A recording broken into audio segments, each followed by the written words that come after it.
Romanos, no capítulo 11, e o verso 22.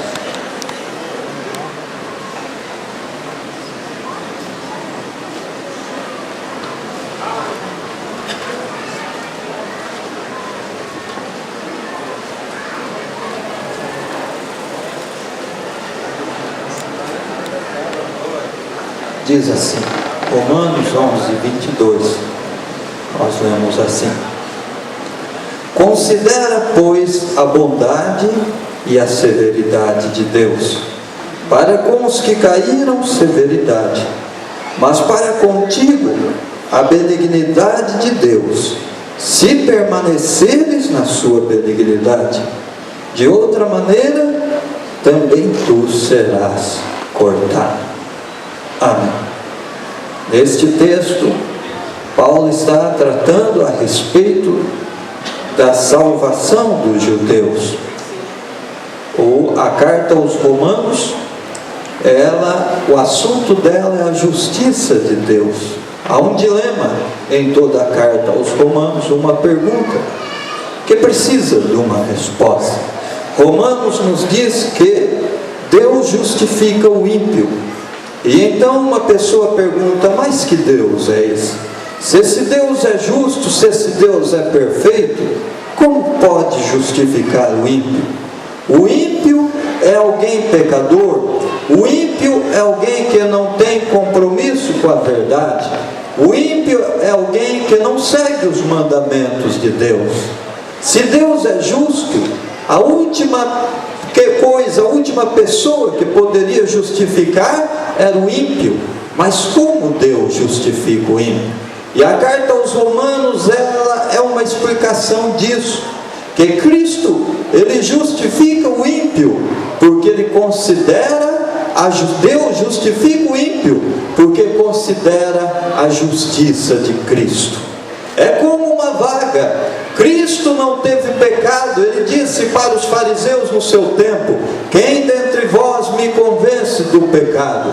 Cristo não teve pecado, mas recebeu a pena de um pecador, recebeu a sentença de um pecador. E porque ele recebeu a sentença de um pecador, é que ele pode pagar os nossos pecados, pagar pelos nossos pecados. Você entra numa vaga então. Cristo, como um santo, morreu como um pecador, não merecia a condenação, mas você é um pecador. Você pode ser perdoado pelo sacrifício de Cristo. E Romanos busca justamente explicar isso. Há muitos anos atrás, na China, havia um imperador muito rigoroso. E este imperador, ele colocou um decreto na China, uma lei, ele criou dizendo assim: no meu reinado, qualquer pessoa que roubar qualquer coisa de alguém, esta pessoa vai receber 100 açoites em público. E o que ocorreu? Que a sua própria mãe um dia caiu numa fraqueza e ela acabou pegando uma joia que não era dela. E quando se foi descoberto isso, surgiu acusação contra a mãe daquele príncipe, daquele governador. Ele então ficou num dilema, porque os seus súditos diziam assim: ele fez a lei, e a lei diz que deve ser punido com 100 açoites em público, mas agora é a mãe dele. Mas a mãe dele é súdito como todos os demais súditos. A mãe dele está debaixo da mesma lei. Agora eu quero ver como ele vai punir a mãe dele. A mãe do príncipe, ela era muito velha e fraca. Ela não suportaria 100 açoites. E agora surgiu o dilema na China: como aquele príncipe continuaria sendo justo e como ele compreenderia a fragilidade da sua mãe. Mas, meus irmãos, o príncipe, ele congregou todos os seus súditos, ajuntou-os, e ele disse: foi comprovado, minha mãe merece a pena dos 100 açoites, mas é fato que minha mãe não suportaria receber 100 açoites. O que fez o príncipe? Ele tirou o seu manto E ele foi e colocou-se diante dos algozes e recebeu 100 açoites pela sua mãe. Assim Jesus de Nazaré fez por mim e por você, para mostrar a justiça de Deus. Hoje Deus pode te perdoar. Você, talvez um traficante no passado, você uma pessoa que talvez até tenha cometido crimes, mas Deus pode te declarar justo, porque Jesus de Nazaré já pagou os nossos pecados. Oh, Isaías 53 diz: o castigo que nos traz a paz estava sobre ele, e pelas suas pisaduras nós fomos sarados. E a carta aos Romanos quer explicar justamente isso. E na carta aos Romanos surge um problema. Olha, se Deus escolheu salvar a igreja, os estrangeiros, será que o povo judeu foi esquecido? Seria injustiça Deus esquecer o povo judeu. E Paulo então, no final da carta aos Romanos, ele diz que haverá uma chance para os judeus quando Cristo se revelar na sua glória. Haverá uma chance de arrependimento e de salvação para todos os judeus. Mas ele nos traz uma advertência nesse texto. Ele diz: Israel perdeu o cumprimento das promessas. Israel perdeu a sua posição de glória porque desprezou a bondade de Deus. Ele diz: mas Deus foi bom conosco. Deus nos escolheu para nos pôr na sua salvação. Deus chamou uma igreja para um povo de gentios, um povo misturado, e colocou no lugar de Israel, colocou na salvação de Deus. E então ele faz uma advertência: como você vai servir a Deus agora? Ele diz: você deve sempre considerar duas coisas. Você deve ter por importante sempre duas coisas. O que é? A primeira delas é a bondade de Deus. Oh, nunca te esqueças da bondade de Deus que te salvou. Meus irmãos, por que servimos a Deus? Porque nos esforçamos tanto. Ninguém nos pagou para estar aqui, ninguém nos pagou para sair da nossa casa e vir a este lugar. Olha, ninguém nos empurrou para aqui, mas a bondade de Deus nos atraiu a este lugar. O hino 482 diz assim: a grande ternura do teu coração chamou-nos aqui, ó Senhor. É a bondade de Deus que nos traz a este lugar. É a bondade de Deus que nos leva a assumir compromissos com Deus. E Paulo diz assim: considera a bondade de Deus. Oh, não jogue esta bondade fora, não despreze esta bondade. Meus irmãos, que bondade é esta? É a bondade da revelação divina. Há pessoas com a Bíblia na mão tentando entender o projeto salvador de Deus. Há pessoas, meus irmãos, um padre estuda 8 anos, 4 anos de teologia e 4 anos de filosofia, para depois entender bem pouco da verdadeira salvação. Mas o Espírito da graça revelou Jesus de Nazaré.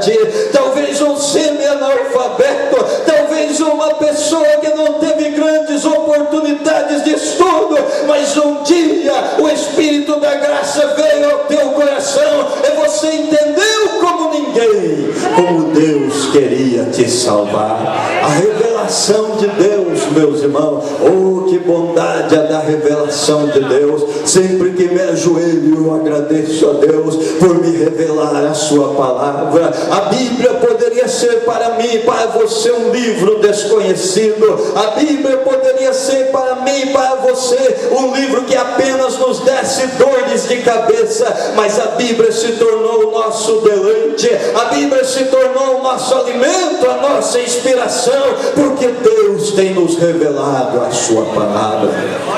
Mas sabe, considera a bondade ainda do que?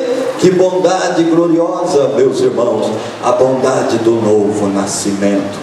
Nascer de novo, ou ter uma oportunidade de agradar a Deus, ter uma oportunidade de viver na vontade de Deus. Quando a vida ia por um rumo tão terrível, quando a vida ia por um rumo de destruição e de miséria, mas vem Deus e nos dá a graça de nascermos de novo, de nos tornarmos novas criaturas.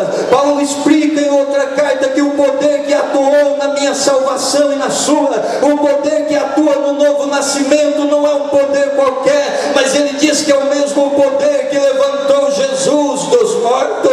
Este poder que atuou na minha vida e na sua quando nos salvou. Teve gente aqui que a psicologia não lhe ajudou em nada. Teve gente aqui que as lágrimas do pai não levou a lugar nenhum.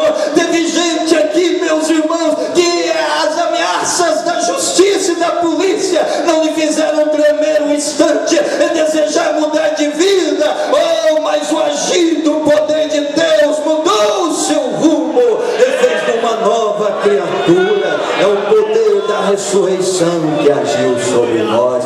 Considera a bondade de Deus. Oh, não se esqueça de como Deus te salvou. Não se esqueça de como Deus fez se cumprir na sua vida a promessa salvadora. Mas considerar que bondade mais, meus irmãos, nós devemos considerar a bondade das providências de Deus. Este Deus tem cuidado das nossas vidas. Ele tem estado atento aos nossos passos. Quantas vezes tem nos dado livramento, quantas vezes tem nos auxiliado. Olha, meus irmãos, há uma coisa que é um grande desafio para mim, é lembrar todas as vezes que Deus atendeu a minha oração. Quantas vezes orei a Deus, às vezes estou andando por aí e encontro algum irmão, um irmão que diz assim: pastor, lembra que o pastor orou por mim? Eu estava desenganado, desenganada, mas Jesus me curou e eu nem lembrava mais. Oh, meus irmãos, não podemos contar quantas vezes Deus trabalhou e agiu nas nossas vidas. Você não pode contar os livramentos de Deus. Alguns aqui nem era para nascer, a posição que estava no ventre de sua mãe, ou as circunstâncias que envolviam o nascimento, nem lhe permitiriam ver a luz, mas um milagre glorioso atuou no teu nascimento, e Deus te trouxe a existir. Ou considera a bondade das providências de Deus, considera os milagres que Deus tem feito à sua vida, mas considera que mais bondade, pastor, a bondade das promessas divinas, que promessas gloriosas. Nós cantamos um hino que diz: de Deus muito firmes são as promessas, falhando tudo não falharão. Se das estrelas o brilho cessa, mas as promessas sempre brilharão. As promessas de Deus, quanta bondade é nela. Quando você está no leito da enfermidade, quem te visita primeiro não são os amigos, não são os parentes. O primeiro que te bate a porta é a promessa de Deus. A oração da fé levantará o enfermo. Oh, as promessas de Deus nos visitam constantemente. Eu estou contigo, não te deixarei, nem te desampararei. Se passares pelas águas, não te submergirão. E se passares pelo fogo, a chama não arderá em ti. Oh, considera a bondade das promessas de Deus. Deus não precisava te dar promessas, Deus não precisava me dar promessa, Deus não precisava prometer nada a ninguém, mas Deus assumiu compromissos com a sua vida. Deus tem compromissos com a tua história, Deus tem compromissos com o teu dia a dia. Considera a bondade de Deus. Mas, meus irmãos, o que nos leva a servir a Deus não é só a sua bondade, mas Paulo diz outra coisa que devemos considerar. Ele diz: considera a severidade de Deus. Sabe o que Paulo está dizendo? Lembra que Deus não é brincadeira. Lembra que Deus não é brincadeira. Considera a severidade de Deus.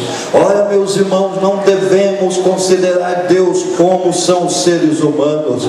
Não devemos considerar. Eu me lembro uma vez nós fazíamos um retiro lá no Jardim São Dimas, e havia uns moços atrapalhados, e um deles sabia fazer caricatura muito bem. Então eles planejaram, eles tinham um grupo lá, eles planejaram uma camiseta, e na camiseta eles fizeram uma caricatura, e na caricatura o os três, e a vinda de Jesus aparecendo nas nuvens, eles subindo, os crentes fiéis subindo para o céu, e eles agarrando na perna dos crentes para subir. Olha, meus irmãos, que ilusão! Não pense nisso, não acredite nisso. Ninguém subirá ao céu agarrado na perna de ninguém, meus irmãos. Aquilo era mesmo uma brincadeira, porque não podia ser sério. O nosso Deus é um Deus severo, o nosso Deus é um Deus rigoroso. Não devemos tratar Deus de qualquer maneira, ou considerar o que da severidade de Deus. Você quer saber como é Deus? Pegue os mandamentos dele. Nós, como pais, somos tão pacientes com os nossos filhos. O que dizia o mandamento de Deus? Se alguém tiver um filho contumaz e rebelde, e este filho chegar o tempo de trabalhar, ele diz: eu não quero trabalhar, eu gosto é de bagunça, eu gosto é das noitadas, e gosto de dormir depois para descansar. Dormir depois para descansar, o que a lei de Moisés dizia, os pais deveriam levar este seu filho aos anciãos e dizer: este nosso filho é um problema, ele não quer trabalhar, ele apenas quer comer, beber e participar de farras. E então os anciãos, meus irmãos, à porta da cidade, ordenariam que ele fosse apedrejado. Ordenariam que ele fosse apedrejado. Esta é a lei de Deus.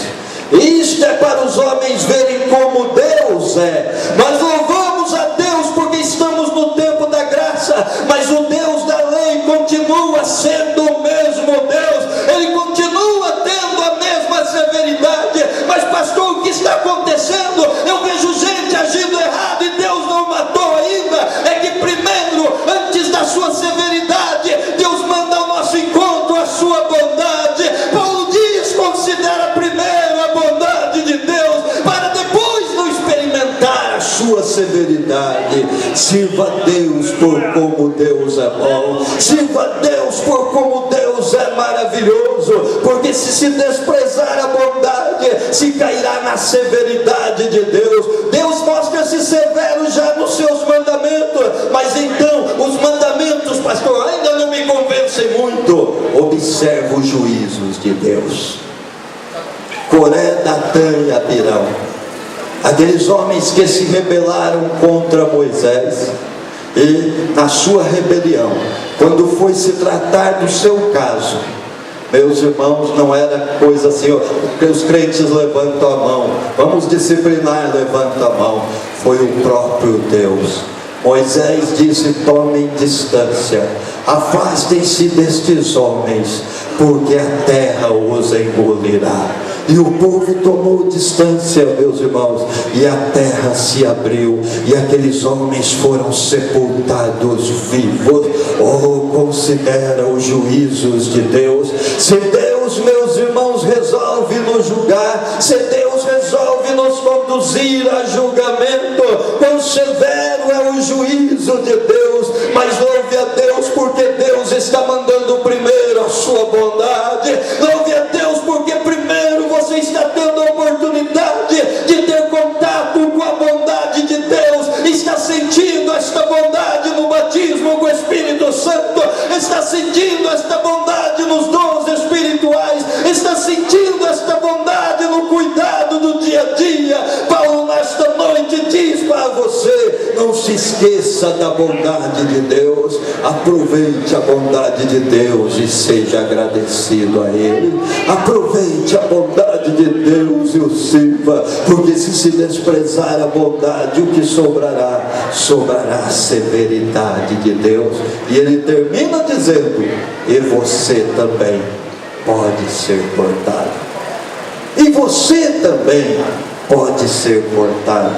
É uma palavra boa, meus irmãos, uma palavra importante, ainda que ela era de se gostar no começo, mas no fim ficar pensativo. Mas é bom que se fique pensativo. É bom que nós entendamos o que servir a Deus é considerar a sua bondade e a sua severidade. Este Deus nos tem chamado, este Deus nos tem trazido aqui. Talvez alguns tenham cometido erros e pecados. Lembra-se que de Deus ninguém esconde nada. Lembra-se que você trata ainda com o Deus severo da lei, que Deus não mudou o seu caráter, que Deus não comprometeu, meus irmãos, a sua moral. Nós devemos nos lembrar disso, mas devemos nos lembrar de uma palavra do apóstolo, que ele diz assim: examine-se, pois, o homem a si mesmo, e assim coma deste pão e beba deste cálice. Oh, que a palavra de Deus, o Espírito da graça hoje te conceda este exame interior. Olha para dentro de você. Você tem considerado a bondade de Deus que te tem sustentado e guardado até aqui? Olha bem para dentro da sua alma. Você continua vendo Deus com a mesma severidade, com a mesma santidade, com a mesma justiça? É necessário conservar estas coisas, porque há um risco grande e há uma grande esperança. Que Deus nos abençoe grandemente. Irmãos, nós vou transmitir os avisos. E já